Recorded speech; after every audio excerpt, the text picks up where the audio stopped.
Edizione del Veneto dei telegiornali di Antenna 3, buonasera e ben ritrovati. Avremo un'ampia pagina di cronaca perché parleremo di un'operazione che ha visto ancora una volta le braccia dell''Ndrangheta in Veneto, un'operazione della Direzione Investigativa Antimafia con 3 persone arrestate e 36 indagati, e poi parleremo della criminalità, dell'allarme criminalità, perché un'ennesima rapina ai danni di anziani. Qualche settimana fa era successo nel Padovano, questa volta è accaduto in provincia di Treviso a Zero Branco, con una coppia che appunto è stata vittima dei malviventi nella propria abitazione, vivendo attimi da incubo. Ma partiamo con la tragedia che si è consumata sulle strade del Padovano. A perdere la vita un poliziotto della Scientifica di Padova, finito con la sua auto nel Bacchiglione, stava rincasando dopo il turno di notte. Forse un colpo di sonno all'origine dell'incidente stradale costato la vita alle 7:30 di oggi l'assistente capo della Polizia di Stato Filippo Mabea, 45 anni in servizio presso il gabinetto interregionale della Polizia Scientifica del Triveneto. L'uomo stava rincasando nella sua abitazione di Correzzola al termine del turno di servizio, quando, percorrendo via Roma lungo l'argine che fiancheggia il Bacchiglione a Pontelongo, è uscito di strada, finendo con la sua Opel Corsa giù per la scarpata e dritto nel fiume. Un passante avrebbe subito dato l'allarme, ma Filippo Mabea è rimasto incastrato nell'abitacolo dell'auto inghiottita dalle acque limacciose e per lui non c'è stata via di scampo, è morto annegato. Il veicolo è stato estratto dal fiume dai vigili del fuoco e i sanitari hanno constatato il decesso del conducente. La strada è rimasta interrotta per permettere le operazioni di recupero e i rilievi effettuati dai carabinieri. Filippo Mabea era entrato in polizia nel 1991, al termine del corso fu assegnato alla polizia ferroviaria di Brescia e successivamente trasferito al reparto mobile di Padova. Dal 99 prestava servizio come videofoto segnalatore al gabinetto interregionale di polizia. Lascia la moglie e 2 figlioletti. E si è insediato oggi il nuovo prefetto di Padova, Renato Franceschelli, e subito al lavoro sul fronte immigrazione e accoglienza.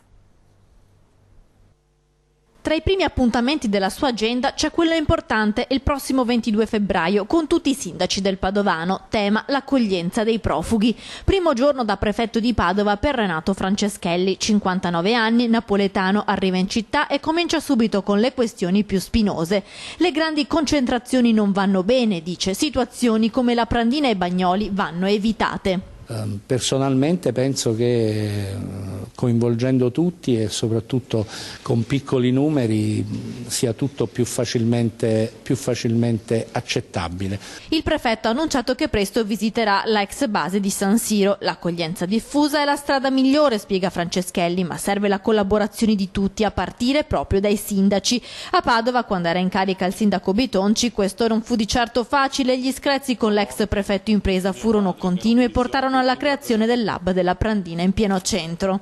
Ma io non ne mordo, sono convinto che anche le condizioni politiche generali e le indicazioni che vengono da Roma stanno aprono la possibilità di un dialogo con i sindaci su un tema. L'ANCI sta facendo un lavoro importante a mio parere. Impegno massimo anche sul fronte sicurezza e nel contrasto delle infiltrazioni mafiose. Al nord la mafia è una mafia economica, è una mafia che cerca di infiltrarsi, come abbiamo visto in Emilia, nelle attività economiche. Noi dobbiamo far sì che gli imprenditori seri, i commercianti seri, siano invece nelle condizioni di lavorare in assoluta serenità. Padova è una città frizzante, non solo per lo spritz, scherza il nuovo prefetto, la sua vivacità culturale va preservata e tutelata, forse un messaggio in vista delle prossime elezioni amministrative. Nel pomeriggio nel Duomo di San Donato si sono svolti i funerali di Chiara Duse, la giovane studentessa che se n'è andata a soli 24 anni dopo una lunga malattia. Tanti fiori e palloncini colorati per salutare la ragazza.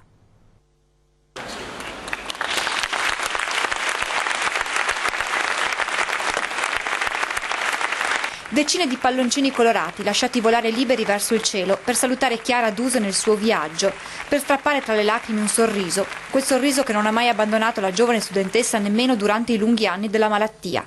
C'era tanta gente nel Duomo di San Donà che a fatica è riuscito ad accogliere amici e familiari. La bara ricoperta di rose bianche, sull'altare tanti fiori, alcuni palloncini e un peluche. E accanto i genitori di Chiara, mamma Sonia e papà Massimo, il fidanzato Vittorio e il fratello Massimiliano, che non ha mai staccato gli occhi dal feretro.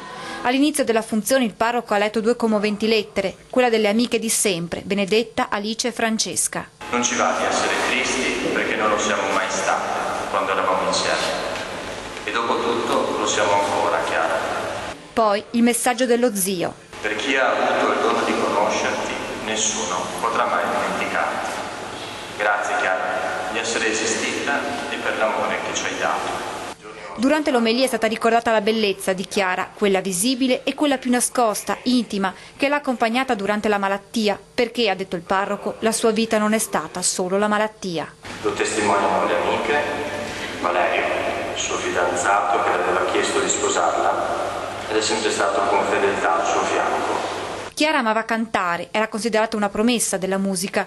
Durante la malattia anche la sua meravigliosa voce è stata indebolita, ma nonostante tutto lei ha continuato a sorridere. Chiara ha incontrato anche la malattia, un brutto male, ma la bruttezza di questo male non ha sciupato la sua bellezza.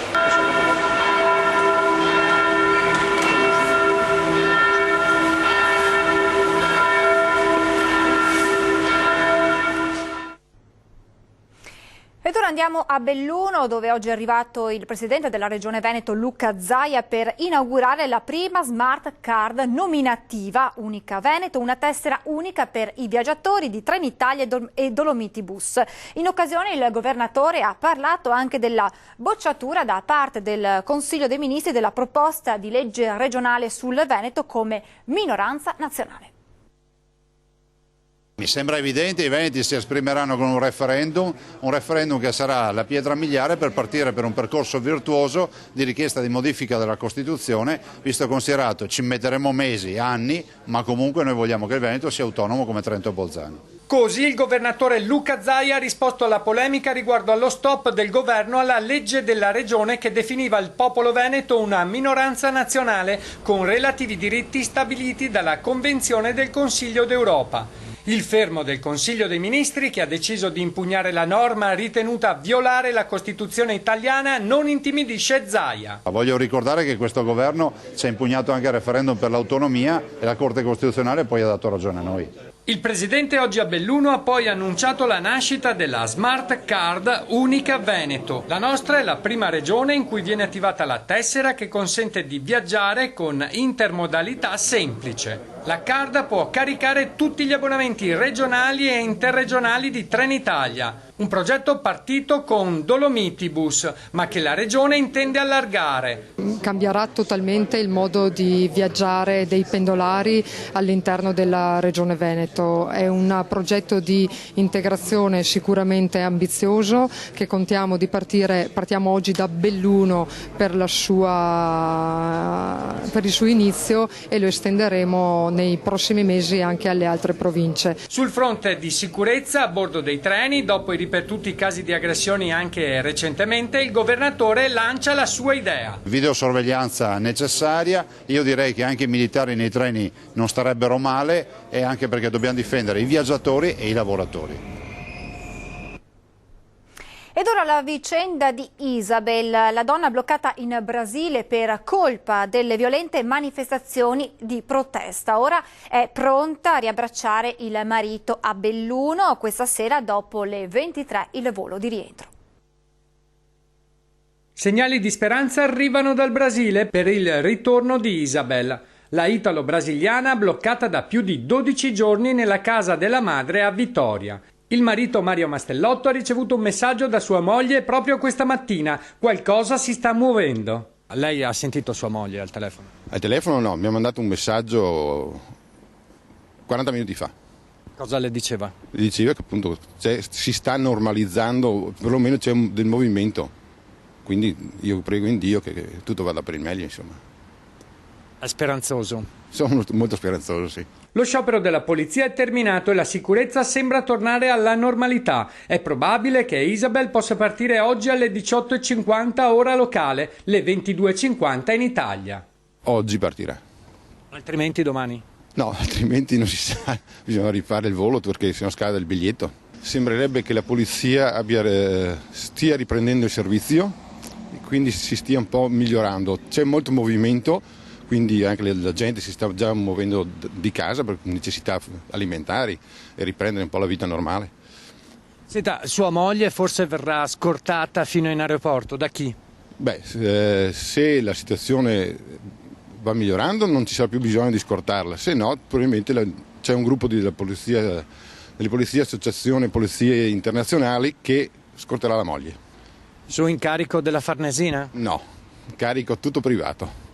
In che senso? Nel senso che ci siamo mobilitati Belluno, in prima persona io, con quella dell'associazione di Vittoria.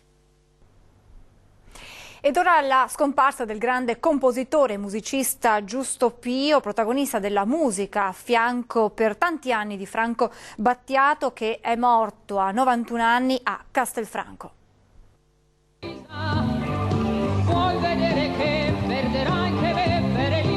Forse ha aspettato che calasse il sipario di Sanremo per l'ultimo inchino della sua vita. Lui che con questa canzone nell'81 l'aveva vinto, musicando le parole di Franco Battiato nella voce di Alice. Giusto Pio, il maestro, come lo definisce il cantante e compositore catanese, che oggi, come migliaia di altre persone, gli ha portato l'ultimo saluto. Giusto Pio si è spento a 91 anni nella sua Castelfranco, che ricordava scherzosamente centro di gravità permanente di quella che definiva una vita meravigliosa, fatta soprattutto di conoscenza. È la vita che facevo prima, dalle esperienze, dalle conoscenze che avevo prima, dopo si sono moltiplicate alla potenza. Una vita meravigliosa per la musica, raccontava Giusto Pio della sua, in quel 2011, al passaggio per gli 85 anni. Nato a Castelfranco nel 1926, dopo gli studi veneziani entra nell'Orchestra Sinfonica della RAI. Un'esperienza che gli allarga gli orizzonti, ma anche lo stimolo verso nuovi lidi musicali. Ecco perché gli studi fino alla direzione d'orchestra, ecco soprattutto le contaminazioni tra gli spartiti delle sue composizioni. Tutto come capita spesso ai geni che scelgono le proprie radici, senza grandi clamori, fino a quando alla sua porta non si è presentato Franco Battiato, che nemmeno voleva incontrare. Che volevo prendere lezioni di violino. Lui contattò Pio qua, disse no, con un sacco di impegni, non è possibile, eccetera, eccetera. E so per vie traverse che Giulietta e Stefano, cioè i suoi figli, gli hanno detto papà, ma questo ha fatto dischi, è famoso, prendilo. E così la contaminazione tra il violino, il basso, la batteria e poi l'organo Hammond e le prime sovraregistrazioni multipista diventano l'era del cinghiale bianco, ma anche con Gaber Polli d'allevamento o con Alberto Radius Resortation, il terzo album proprio del maestro Pio. Di lui rimarranno tante composizioni, tantissime esecuzioni, ma soprattutto da Alexanderplatz a Un'estate al mare tante emozioni come per ognuno di noi, legate alle sue canzoni. Del resto, come diceva Mozart, una delle magie della musica è il rendere immortali chi la plasma, e il maestro Pio lo sapeva fare benissimo. Ve l'abbiamo annunciato in apertura di TG, i tentacoli dell''ndrangheta in Veneto e l'operazione degli uomini della direzione investigativa antimafia che ha portato all'arresto di 3 persone e 36 quelle invece indagate. Nel mirino aziende edili collegate alle cosche calabresi, tra le accuse frode fiscale, usura ed estorsione. Metodi mafiosi. Nel repertorio non mancava nulla. Sistema da criminalità organizzata, in questo caso i tentacoli dell''ndrangheta in un Veneto sempre più terra di conquista delle cosche calabresi. Gli imprenditori che non accettavano il modus operandi o facevano resistenza venivano costretti a cedere con minacce, ricatti, estorsioni e persino usura. Al vertice 3 titolari di azienda del settore edile del Veronese, 2 uomini, un 32enne e un 24enne calabresi e la moglie di quest'ultimo di origine serba. I primi 2 in manette, la donna ai domiciliari, persone vicine alle cosche crotonesi Grande Aracri e Dragone. E poi decine di complici e conniventi. L'operazione della direzione investigativa antimafia di Padova, coordinata dalla Procura distrettuale di Venezia, ha visto scattare 14 perquisizioni con 36 indagati tra le province di Venezia, Verona e Vicenza, ma anche Cremona, Reggio Emilia, Bologna e Catanzaro. Tutto è partito dalla scoperta che le 3 aziende veronesi da tempo eseguivano sovrafatturazioni per riciclare denaro da attività illecite. Per farlo avevano bisogno necessariamente di imprenditori conniventi, più o meno volontariamente. Chi Chi non accettava le regole, infatti, finiva nel mirino delle minacce. Decisivo, nella lunga e complessa indagine, l'aiuto di un pentito calabrese dell''ndrangheta. Pentito dell''ndrangheta che ha dato un apporto decisivo all'indagine e che ha consentito di portare in emersione tutta una serie di episodi molto significativi e molto importanti. Nel corso delle perquisizioni la DIA di Padova ha recuperato anche denaro contante e una pistola 7,65 con 93 proiettili. Nel frattempo l'indagine continua, l'allerta resta altissima per una minaccia sempre più concreta nella nostra regione. Gli artigli di camorra, mafia e 'ndrangheta sono ben piantati a nord-est. E sta soprattutto a testimoniare quanto altissimo sia il livello di attenzione della Procura della Repubblica, della Procura distrettuale antimafia e delle forze di polizia nel contrastare il fenomeno delle infiltrazioni mafiose. Pochi minuti di pubblicità e poi torniamo con tante altre notizie dal Veneto.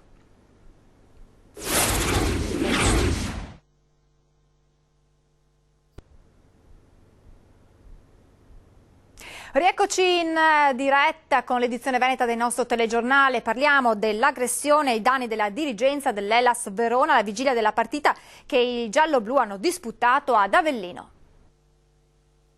Pugni e calci contro l'auto, un finestrino che va in frantumi. Sono stati momenti di paura quelli vissuti dal presidente dell'Hellas Verona Maurizio Settis, dal vicepresidente, l'ex calciatore Luca Toni e dal direttore operativo Francesco Baresi. I tre, assieme all'autista, erano fermi in coda in prossimità di una rotonda nelle vicinanze dello stadio Partenio, dove i gialloblu avrebbero giocato contro l'Avellino. A scatenare l'aggressione di una quindicina di persone è probabilmente la sciarpa del presidente Settis, che pur non essendo della squadra ne presentava i colori sociali. L'auto è stata accerchiata, presa a pugni e calci, una bottiglia di birra passata attraverso il finestrino ha colpito il presidente Settis, fortunatamente solo allo stomaco. La prontezza di riflessi del conducente ha fatto sì che l'auto riuscisse ad allontanarsi quasi subito. Una coda polemica riguarda la presunta presenza di alcuni vigili urbani a poche decine di metri che non sarebbero intervenuti. Sull'episodio indaga la questura, che sta anche passando al vaglio diversi filmati. E con gli eventi del weekend è ufficialmente iniziato il Carnevale 2017 a Venezia, in attesa del prossimo fine settimana con la sfilata delle Marie e il volo dell'Angelo. Le maschere dei turisti stranieri la fanno da padrone in laguna e anche i timori per la sicurezza lasciano il posto alla grande festa. Venice, beautiful, bella Italia, bella Venezia. Muy bello. Muito bela, Veneza também.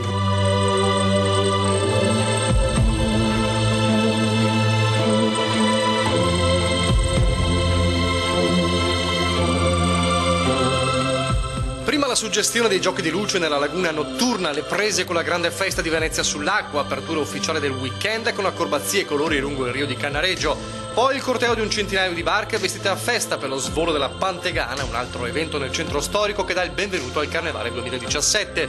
25.000 persone sabato, 20.000 domenica, la Kermesse è iniziata, in attesa che entri nel vivo a partire dal prossimo fine settimana con la sfilata delle Marie e il volo dell'Angelo. Nel frattempo, come sempre, la fanno da padrona i turisti stranieri in maschera da Brasile, Inghilterra, Israele, Russia e Argentina. Il posto più bello nel mondo! Avete visto altre maschere? Che? Sì, muchas lindas. Venezia è straordinariamente bella, amo le maschere, è tutto così bello. It's great. I'm a spring today. Oggi io sono la primavera, appositamente per Venezia. Ho fatto il mio costume da sola, sono molto creativa. By myself. Nel lunedì post eventi meno maschere in giro come di consueto, anche in piazza San Marco, ma non manca chi si agghinda per l'immancabile selfie, chi si trasforma in coppia di sposi per il carnevale e capita anche di scambiare un servizio fotografico di moda per un'esibizione di costume. Atmosfera tranquilla, anche le forze dell'ordine restano invisibili. Sul timore per l'allerta terrorismo vince la bellezza di Venezia. Non qui, a Roma c'erano molti agenti armati, qui no, sembra abbastanza sicuro. Ieri dicevo a mio marito che non si vedevano troppi poliziotti in giro, è una cosa bella perché mi dà una sensazione forte di stare tranquilla e non avere paura.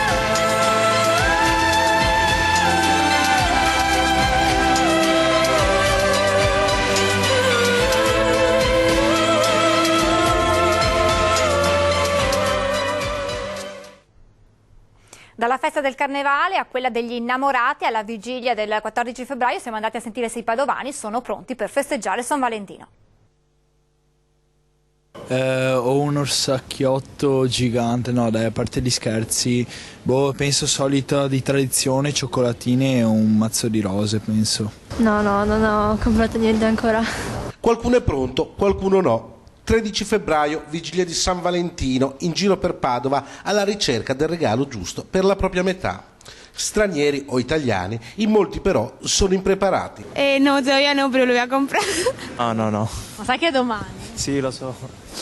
Tanti sottolineano come il giorno degli innamorati debba essere tutti i giorni. No, dire la verità non comprerò quasi nulla, non sono per queste festività così materialistiche, diciamo, preferisco fare cose giornalmente. Un matrimonio lungo e quindi San Valentini non è che si festeggino così. A guardarsi bene in giro, gli unici a ricordare San Valentino con calzini e pupazzetti sono i commercianti, che sia la loro festa. In realtà no, non è che sia un grande appassionato di San Valentino, ma poi è una cosa un po' troppo commerciale, un po'... sì, non fa parte della nostra tradizione, secondo me. Sarà l'età, sarà che le delusioni di cuore sono meno. Sembra però che gli ultimi romantici siano i più giovani. No. Quindi non vi fate il regalo? Beh, vediamo se abbiamo tempo di andarlo a prendere, io penso anche di sì. Tu hai qualche idea? Io sì. Non la sveli però? No, non posso. Siamo allo sport, calcio, con la vittoria del Venezia contro il Lumezzane che fa guadagnare 3 punti preziosi in classifica. Grande giornata per gli arancio-nero-verdi che in casa del Lumezzane hanno conquistato la vittoria, tornando in Veneto con un 2-1 e 3 punti preziosi. È incredibile che sia finita 2-1, questo sì, questo dispiace perché secondo me oggi è stato il primo tempo più bello del campionato, oggi ho fatto veramente un grande calcio, era bello vederci, abbiamo creato tantissimo. Soddisfazione sì per una vittoria importante, ma non è mancato qualche momento di nervosismo. Il nervosismo è venuto perché quando una partita devi chiuderla con qualche gol di scarto, poi prendi il 2-1 e ti innervosisci, lì dobbiamo essere più bravi, lì è quello, cioè commentare un 2-1 oggi fa un po' specie dopo una partita del genere, però guardiamo il lato positivo che è aver giocato molto bene, essere stati padroni del campo, venivamo da una settimana con 2 vittorie, non era facile ripetersi comunque su un campo complicato, siamo stati bravi, stati padroni del gioco, io avevo la sensazione che avevamo la partita in pugno, poi il calcio è questo e questo ci servirà di lezione che le partite finiscono quando l'arbitro fischia, lo diceva un grande allenatore. Mister Inzaghi sottolinea poi come a suo avviso manchi qualcosa alla squadra. Sì, i ragazzi sono molto bravi, veramente molto bravi, però anche nelle vittorie, anche in queste belle partite dobbiamo essere più cinici, è quello che ancora ci manca. È il momento di cedere la linea al meteo per vedere che tempo farà nelle prossime ore.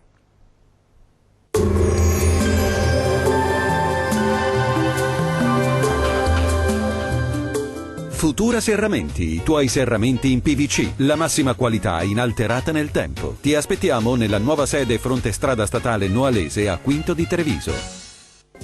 Arriva l'anticiclone di San Valentino a portarci tanto sole sulle nostre regioni. Vediamo il dettaglio. Sul Veneto tanto sole e bel tempo ovunque, qualche nube in più sul Veronese e velature sui settori più meridionali. Temperature massime previste intorno agli 8-11 gradi, minime attese invece tra lo 0 e i 5 gradi circa. E l'alta pressione di San Valentino dominerà anche il territorio del Friuli Venezia Giulia, tanto sole e bel tempo ovunque e assenza quasi assoluta di nubi. Temperature massime intorno ai 9-11 gradi, minime tra lo 0 o 1 grado. Concludiamo con uno sguardo alla situazione del Trentino Alto Adige. Da evidenziare qualche nube sparsa qua e là e locali nebbie o foschie mattutine, ma il tempo sarà comunque ampiamente soleggiato. Temperature massime previste intorno ai 6-7 gradi, minime attese tra lo 0 e 1 grado. Il mare sarà generalmente poco mosso, i venti invece saranno moderati e settentrionali. Dal nostro meteo per oggi è tutto, arrivederci a domani.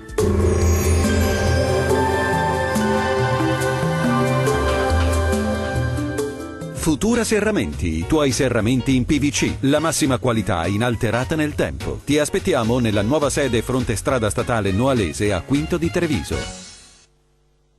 Ed è tutto anche per questa edizione del Veneto, grazie per essere stati con noi, buona serata a tutti.